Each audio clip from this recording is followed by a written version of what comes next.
Wow. This is absolutely insane. This interview on 60 Minutes, where the interview asked him, I don't even know who this guy is, but I'm assuming he's an anti-Israel, either politician or talking head.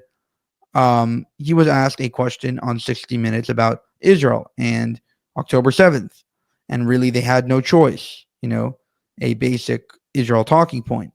And check out how he responds. There are people who might argue that this isn't a time for debate, particularly in those immediate days in the aftermath of October 7th. I would argue exactly the opposite. I think the moment of October 7th was a moment of incredible worldwide solidarity with Israel.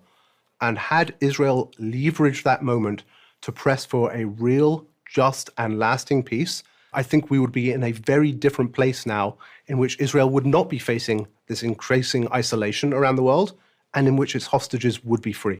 So he's telling Israel to play the victim. Just play the victim. We'll all be on your side, right?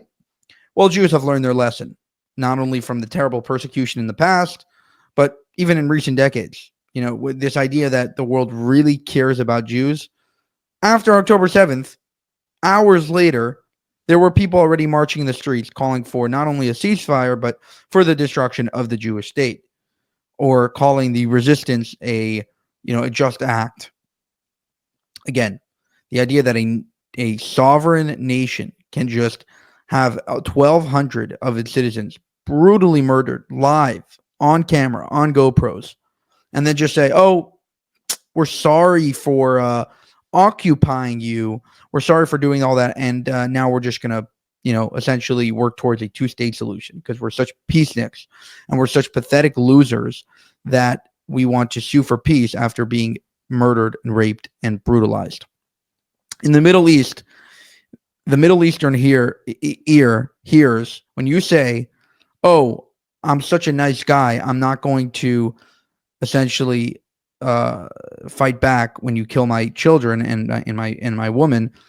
They're like, this guy's incredibly weak. Let's continue to do that and take over his entire place. Again, the Western world and the Middle East are very, very different things. Maybe that would work in the West, although even that I doubt. But in the Middle East, they do things differently. When you attack someone, you are forfeiting your humanity. You're basically finished. It's over. And Israel has done the right thing. They should have been even more strong initially. And this guy is insane.